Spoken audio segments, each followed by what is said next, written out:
Welcome to the second video of the Lean Manufacturing Workshop. The first part of the workshop focused on producing both the standard and the deluxe product using the push methodology. This section focuses on manufacturing the same products, but we're going to use a different methodology. We're going to use the pull methodology. Let's take a minute and look at how the pull methodology works. The pull system utilizes queues between workstations. In this example, there are two standard products and two deluxe products in the queues at each workstation. As customer orders are known, the product is pulled from the assembly output queues and shipped. In this example, we are shipping one standard product. Notice the shipment creates a hole in the assembly output queue.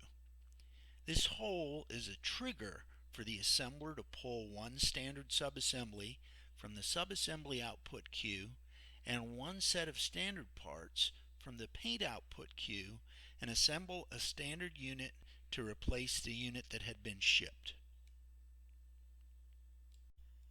The assembly output queue is now full again, but notice that there are now holes in the subassembly and paint output queues. These holes are triggers for the respective operators to pull the necessary product from their upstream queues to replenish the parts that have been taken by the assembler. Parts are pulled from the upstream queues and processed in the subassembly and paint areas to fill the holes in their respective output queues. Now we've refilled the paint and subassembly queues but created holes in the drill, saw, and press department output queues. Once those queues were refilled, we were back to full queues in all departments, which is where we started. We can see that the shipment created a pull which controlled what was produced in the entire factory, not the forecast. It was the actual customer demand that controlled production. We made other lean changes to the operation that we need to discuss. In the pull system, drilling, sawing, and subassembly were all done in different departments, requiring parts to be transported, warehoused, and tracked. Notice that full production, individuals in each of these departments were not well utilized. In the pull system, we combine these operations. We move the equipment into a consolidated workstation and combine the tasks. For example, during the time that the saw was cutting a shaft, the operator would drill a base. The operator would then obtain the shaft from the saw and assemble it into the base and place the subassembly onto the output queue. In the push system, the operator would place the shaft on a pallet. The pallet would be moved to the warehouse. That would then be moved again back to the subassembly area where the operator would reacquire the shaft for the subassembly to be made. Now this motion was waste, which was eliminated in the work cell concept. The result of this was a 20% improvement for standard models and 42% improvement for the deluxe models. Another change took place in the press area. In the push model, each component had an individual die. This required a setup to take place to change dies when switching production from one part to the next. Once installed, the press would produce a part with each single stroke of the press. In the pull system, we implemented a progressive die in the press. This die took individual sheets of metal and advanced the sheet through the appropriate number of strokes.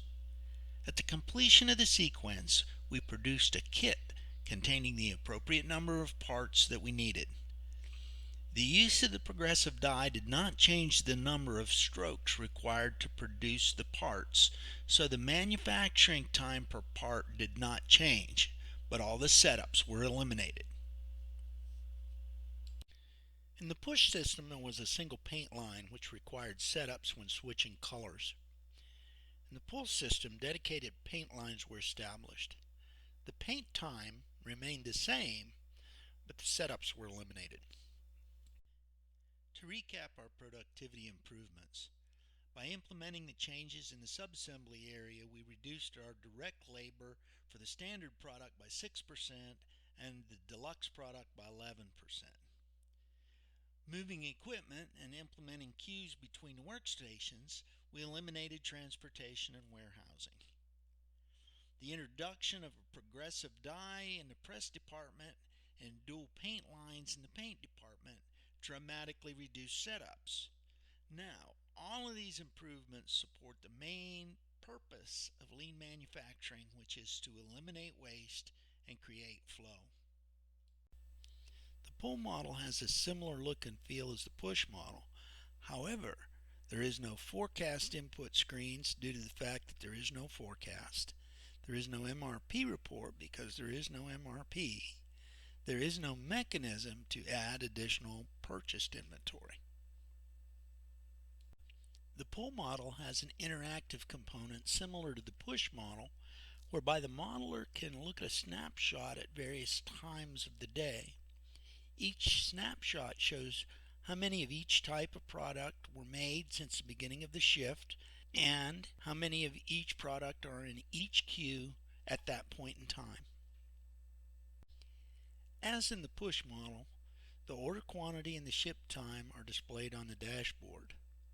Unlike the push model, this model uses order quantity to drive production. The staffing block is similar to the push model with the exception of the free for others cell. This cell allows you to add individuals to the staffing model so that the number of people equals the push model at the same production level. In general terms, you'll find that you can produce the same number of product in the pull model with half the people. But since implementation cannot be a head-cutting exercise, profitability can be measured with or without the people who are freed up for other work. Also note that the queue sizes can be changed.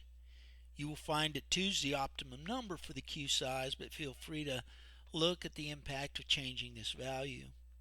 Also, as in the push model, the product's sales price can be modified.